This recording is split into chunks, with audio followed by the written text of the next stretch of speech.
Hello, hello, hello, y'all. Welcome to Homestead Believer. My name is Cherie. Today we are going to work on day 2 of our sourdough starter.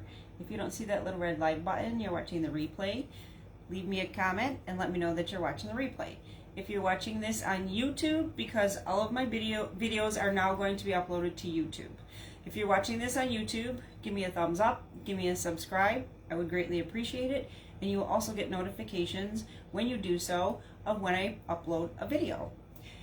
And if you're on Facebook, please remember to like and follow the page so that you can get notifications of when I go live. Okay, so today is day 2 of sourdough starter. I do have some water on the stove warming up, and I have to go catch that because I don't want it to get too hot. So hang on a second.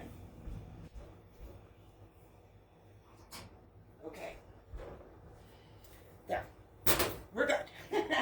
Okay, so here is my sourdough starter for this year, because we tried this last year and, you know, family emergency. It really doesn't look like it did anything, but that's how it starts. I am going to, I just took my jar, my clean jar. What I do to make sure my jars are clean even when I'm dry canning, I wash them and then I put them in the oven at a low temperature, like 225, 250 degrees. I make sure that they're kind of sanitized and dry. So I just took my jar, my new jar, out of the oven, so it's pretty stinking hot, but my kitchen is pretty cool, so it shouldn't take too long to cool off. So I just want to recap. Yesterday we did our sourdough starter with rye flour, and I'll reread it. We put 50 grams of rye flour and 50 grams of purified water. Remember, do not use the water from your tap. Do not use the water from your tap unless you have very filtered well water. If you have water that's chlorinated, which is also known as city water, you can filter it and leave it on your counter for a few days to get rid of any of those, you know, additives that they put in your water to keep it clean. So we did that, and remember, we have 3 things we have to remember, and I'm going to recap them. Number 1, I just told you, purified water. Number 2, make sure if you use whatever flour you're using, unbleached. Today we're switching to wheat flour. Unbleached red berry wheat flour. That's my favorite. I think it works best. It makes the best bread. It makes the best sourdough starter. It's King Arthur red berry wheat flour. I like it if I can't get Amish flour. The other thing I wanted to let you know, always, always, always use a scale. I know a lot of people are measuring in cups and whatever, but I'm here to tell you that's why y'all have failures. Another thing, which is I guess number 4, I always keep mine covered with cheesecloth. You could actually use a towel too. And I keep it in a dish with water so that it stays moist, because in order to get your sourdough to work, you need flour, water, and air. So you have to keep your flour and water mixture moist, and you have to let it get air. So those are the important aspects. I just wanted to recap them. So here we are on day 2. So my jar is still a little warm, but that's okay.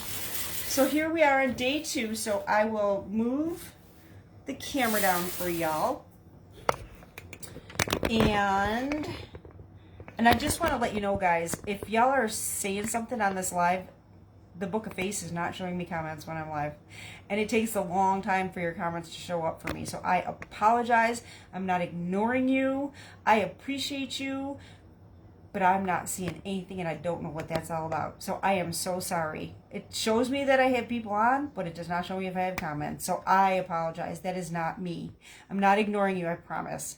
So I'm going to move you down so you can see what I'm doing on the table. So like I said, I still have my starter. It's in my pan of water here. And I'm going to take my rubber band off the top. I do have cheesecloth on here. And I'm literally just going to slip this over to the side.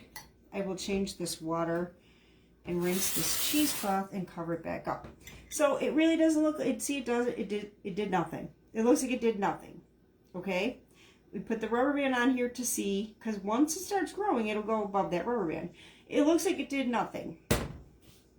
So what I'm going to do is, I'm going to turn my scale on here.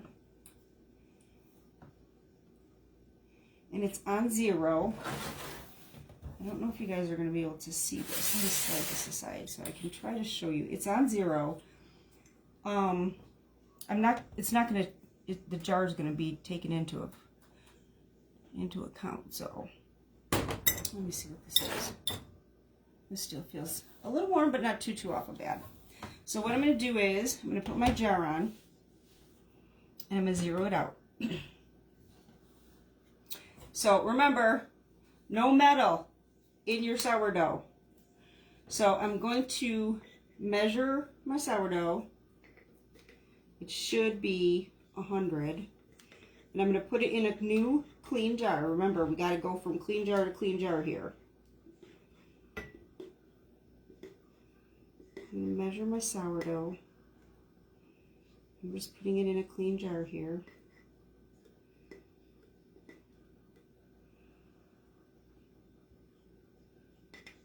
Try to get as much as I can out. Waste not, want not. But although measurements matter here. So it's a little over 100. 113, 115. We're rolling with it. We're rolling with it. So we're going to set that aside. And I'm going to put my bowl on. And I'm going to 0 it out. 0 it out. So now we need 50 grams of warm water. Let me check my water, make sure it's not too hot. It's a little hot. I'm going to add a little bit of water to it. It's just a little hot. So I'm going to add a little bit of water here.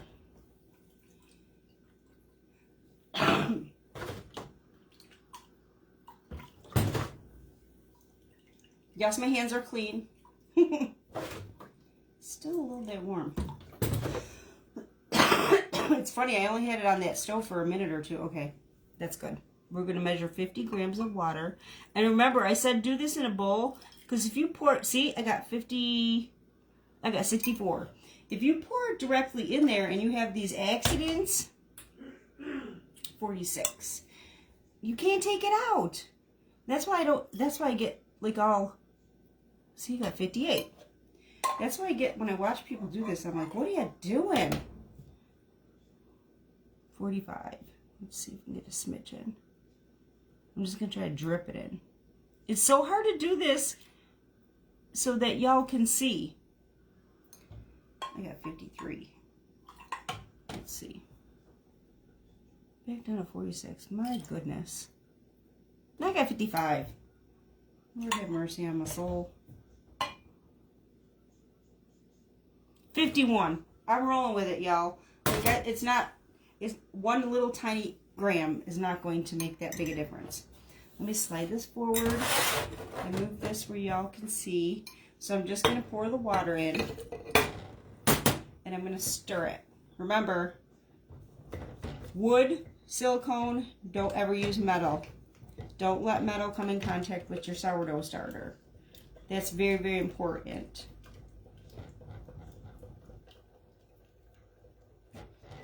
You know what? I want to dry my bowl with a paper towel. I should have done my flour first, but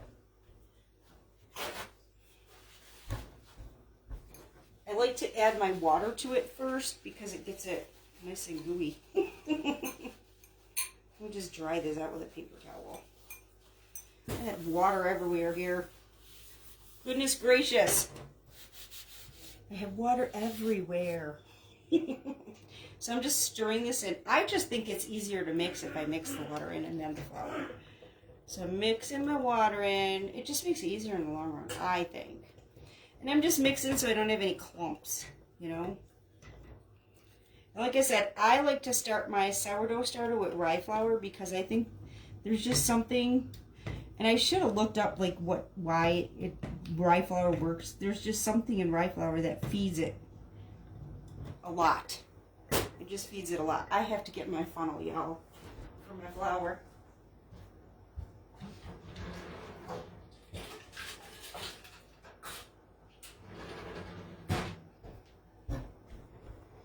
Always forgetting something. I'm just making sure I got no clumps in here.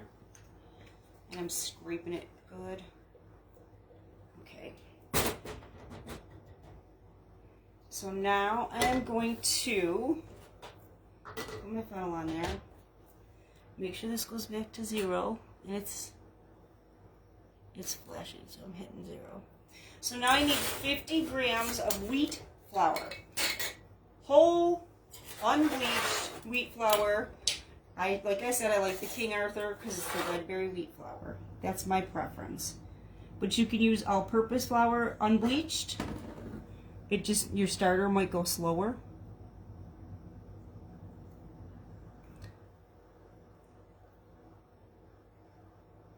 Rye flour is good. Your starter will go slower. Okay, I got 58.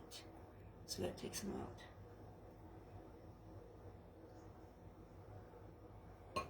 51. We're rolling with it. I'm not letting one tiny little gram ruin the day.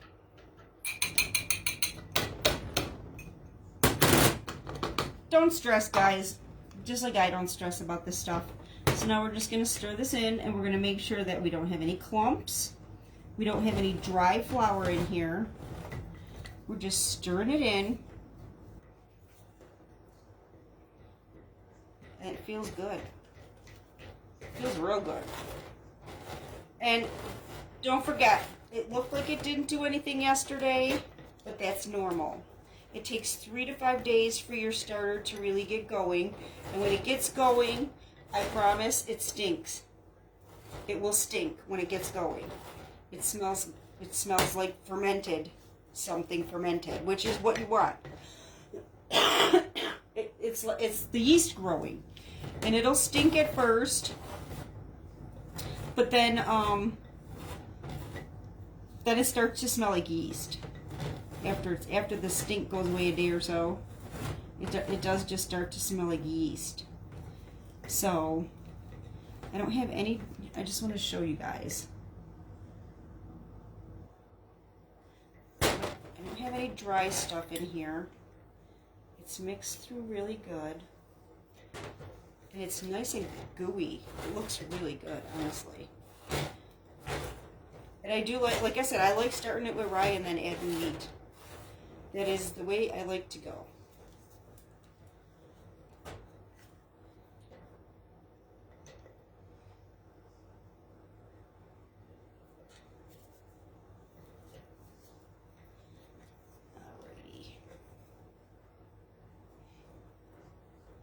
And I don't really have a whole lot on the sides here either.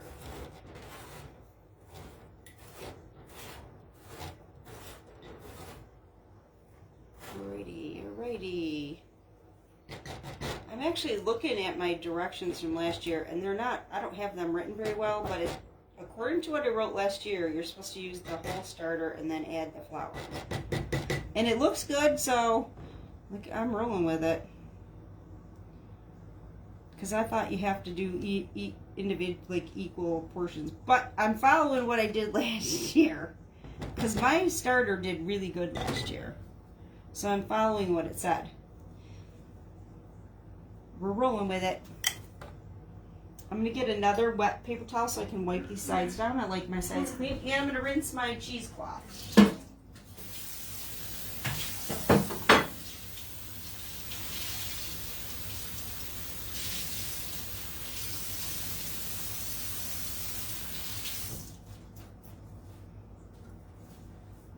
Oh, right.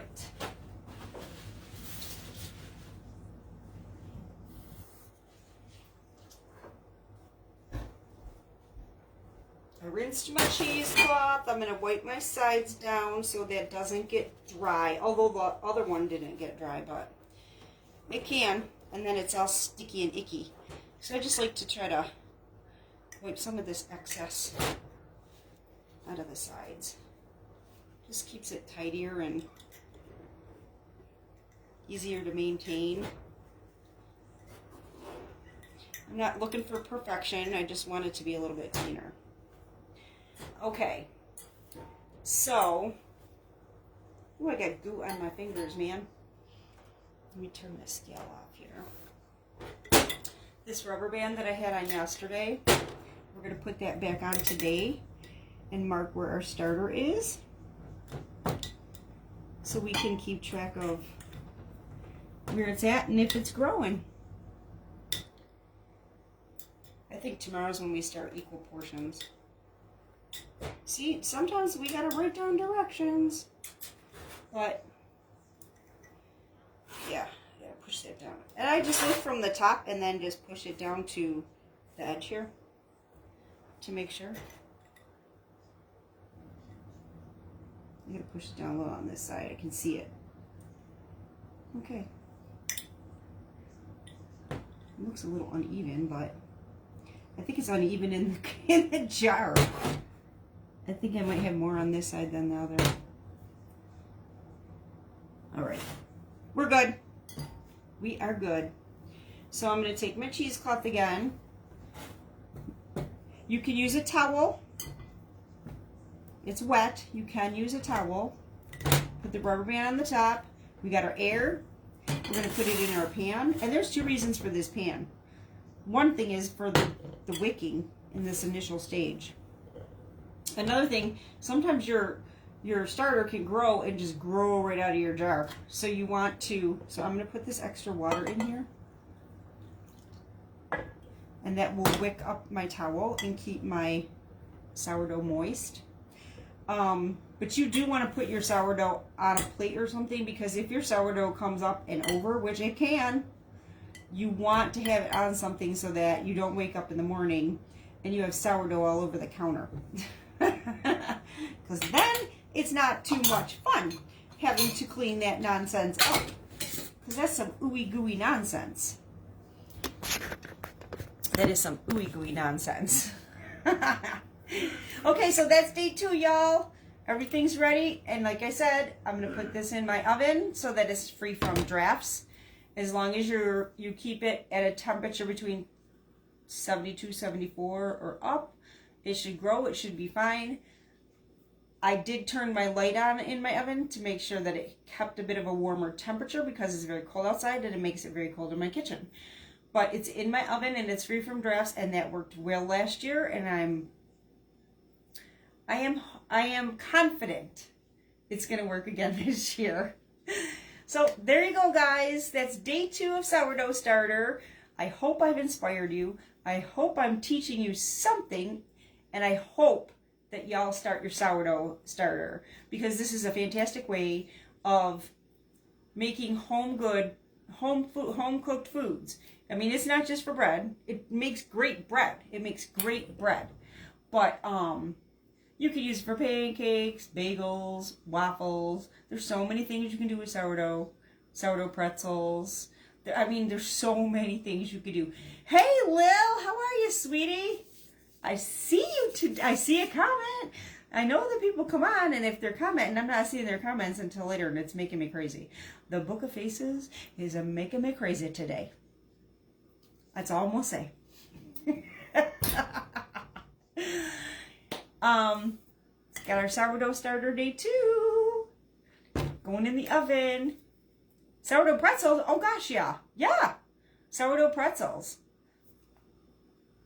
I like soft pretzels, so it's good. There's so many things you can do with it. It's amazing. Like, it's just, if anything that you think of that, like, is bread-wise, you know, when you go down the bread aisle and you look down the bread aisle and you see, but you don't see you don't see pretzels in the bread aisle, but that's a yeasty dough.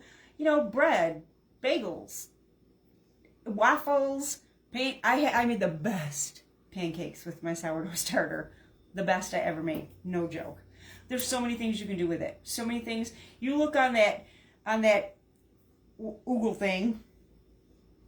Just look up sourdough recipes. It's astonishing. And it's literally flour, water, air that starts this. So, and in the light, did learn since my last series of videos that you can store your discard in the refrigerator and you don't have to discard it. Store it in the refrigerator, and when you're ready to make something like pancakes or waffles or pretzels or bagels or bread, You just take what you need out of your jar of sourdough starter from the refrigerator, put it on the counter, let it get to room temperature, and make what you're going to make. I was so upset last year because I was throwing so much in the trash. And now I know. Now I know. And that's why I wanted to do this series again too, because I learned so much since last year. And last year I was successful, so it's just gonna get better and better. It's just gonna get better and better. So, sourdough starter day 2. I will see y'all tomorrow so we can do day 3. My sourdough starter is going in the oven. And, and I wanted to let you guys know, you are supposed to feed your starter the same time every day. I am going to try to get mine done a little earlier and earlier so I can do my sourdough starter in the morning. So I'm going to kind of backtrack it a little bit each day so I can start to get my sourdough starter so I can feed it in the morning with my morning chores. So, just so you know, you are supposed to feed it at the same time every day. But that makes sense. You know, it takes that long to grow. So, but once it really gets going, you shouldn't have a problem. All right. Well, thank y'all for being here. I appreciate each and every one of you. I wish you peace, blessings, and love. And I will see y'all in the next video. Have a blessed day, y'all.